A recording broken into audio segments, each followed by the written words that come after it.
Hi everyone, I'm Jade from Career Journey Professional. I am a career coach and life coach specializing for helping people with international background, whether you're an immigrant, you're an international student, or you're an experienced worker coming to Australia looking for a career transition to fit into Australia job market and look for the job that suits your skill and your interest. I'm here to help you. Although I am a career coach and I helped many people to find and land in their ideal job in Australia, I wasn't always good at this. In fact, at the beginning when I was looking for a job for myself, when I first came to Australia, I sucked at it. So here are the things I experienced. Maybe you have experienced this, or maybe you are still in the process of this. You may have applied for many jobs on Seek or Career One, hundreds of applications, but you haven't heard back from most of them. Even for the ones you have heard back, maybe they're just generic response like, unfortunately, you're not successful in our application, or unfortunately, due to the number or large amount of candidates, there were fierce competition and you're not successful. And then you may want on to talk to several recruitment consultants in the industry. And again, you ended up with people saying you don't have experience or you're not the right fit for the job. And the next step I did, or you may are trying this too, I just blindly went into networking events and randomly talking to people, see if there's a way out or look a way to find an ideal job for myself.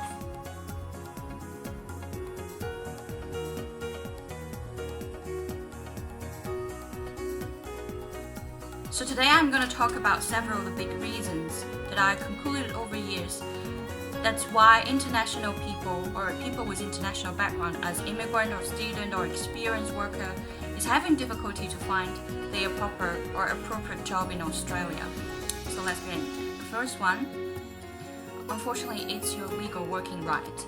The legal working right, it could be having your permanent residence, it could be you're sponsored by your employer or other kind of valid visa that give you the work right to stay in Australia. So that could be the first hindrance for people having difficulty to be appealing to Australian employers. So unfortunately, because Australia is an immigrant country, and that's the first restriction that people have in terms when they're looking for a job. Secondly, it's your overseas qualification, your overseas certificate or your overseas work experience. It's not really recognized or valued by Australian employers. They are specifically looking for local experience, especially for starters. So that's the second one. And moving on to that, it's even you have local working experience, if it's not closely related to the job or the industry that you're applying. For example, if you're looking for an accountant job, or if you're applying for a personal banker job, but your work experience was only in the retail sector, for example, waiter, waitress, or you're working as a retail sales, that might be the difficulty that you're not having your first step in the ideal industry that you want to work as well. And this leads to a vicious circle. I'm sure when you apply for job, when you went on to Seek, you can see there most of the job are looking for people with experience from 1 to 3 years. So what happens here is when you don't have the first job, you don't have the experience. You don't have the experience, you can't have the first job. It's a vicious circle. That's the third point.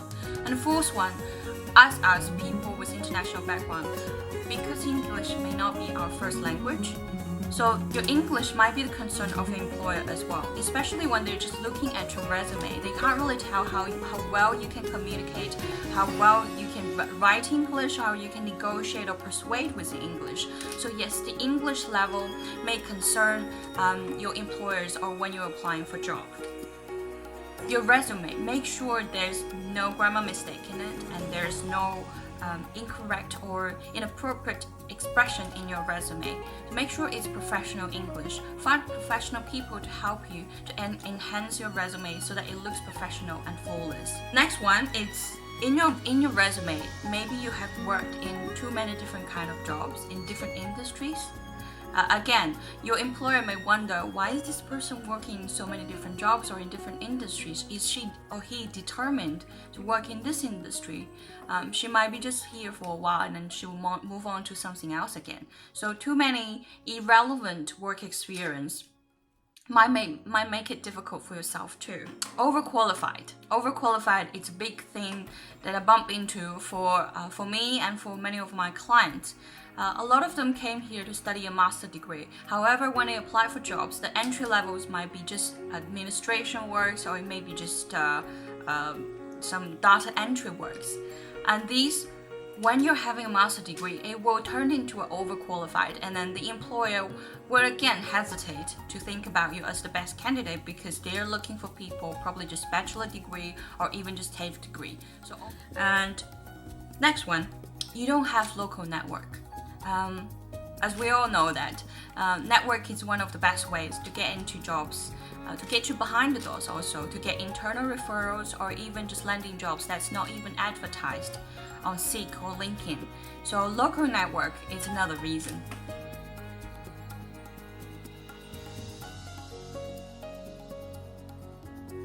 So moving on to some general tips of how you can tackle these difficulties that I mentioned above so that you can accelerate the speed that you find your ideal job and land into it. Let's begin with the legal working rights. It's pretty simple. Basically, you need to go to the professional people, and they are immigrant agents, to make sure, to find out how you can obtain this right, and make sure you highlight, once you have it, make sure you highlight you have the legal working rights, whichever kind of visa you have, in your resume and when you're interviewing. So moving on to the next is your local working experience. So make sure that you have closely related industry experience. So be open of whatever kind of experience you can have, not just restricted to full-time, especially when experience is the biggest obstacles you have.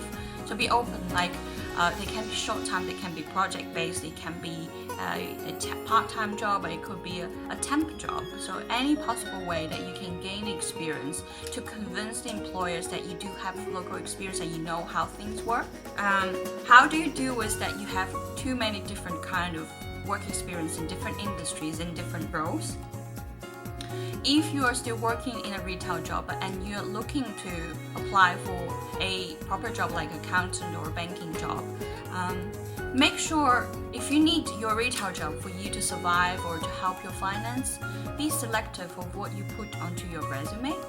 And if it's possible, apply for jobs that, even it's a part-time job, apply for jobs that give you some financial support in the industry that you actually want to work for. One thing I realized is the longer you work in an unrelated or retail job industry, the harder it is for you to get back on track in the industry you want to work for. So that's something you can bear in mind. And in terms of how do you overcome overqualified as a candidate, it's similar as above. To be selective of what you put onto your resume, and if it's not closely related. For me, for example, I studied media as master, although I studied undergraduate as economy or finance. So when I applied for finance related job, I would consider whether I would put my media master on it or not, because employer will wonder why are you studying a different subject and what now you want to come back to the finance industry. So you put a doubt in their mind. So be selective of what you put onto your resume.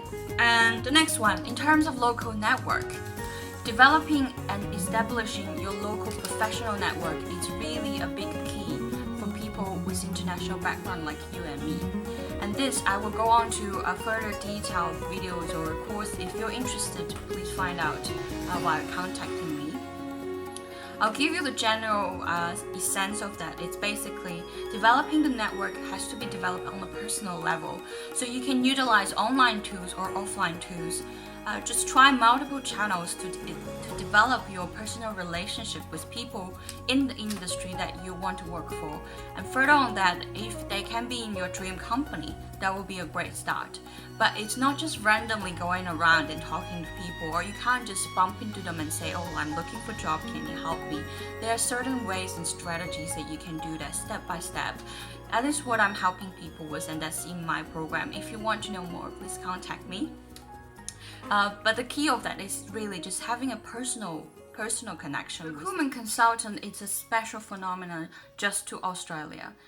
As I worked in UK and in Hong Kong, it's very different as how a headhunter works in those countries where compared to a special recruitment consultant. So how to deal with recruitment consultant is having a mutual understanding of each other, that they are actually working from the company perspective. They are looking for the candidates that suits the company's criteria. So they are not really, whereas I would say, standing from your point of view. However, in terms of dealing with them, is really be proactive, be active to ask them. Don't just wait for them to get back to you, because sometimes they tend to forget you. If you're waiting for a reply and you really want to know, just call them, or be more proactive of asking some insights of the job, of the industry. What are the companies generally looking for? What is the employment trend like? What do I need to do to enhance my status to look more appealing as a candidate?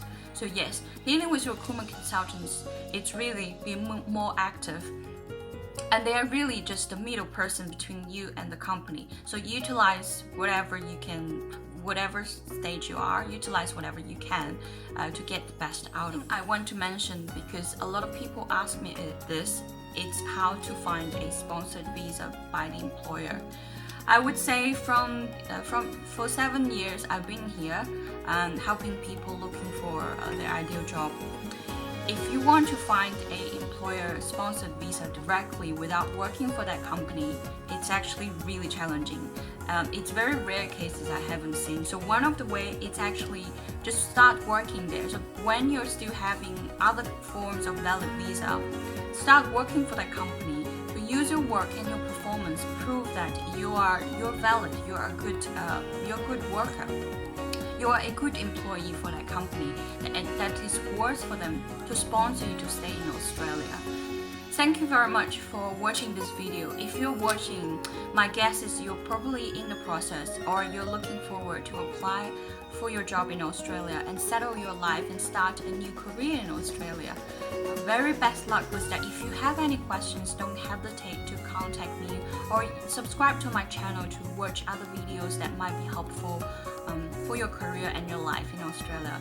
Good luck with everything. Subscribe to Career Journey Professional. Have a good day.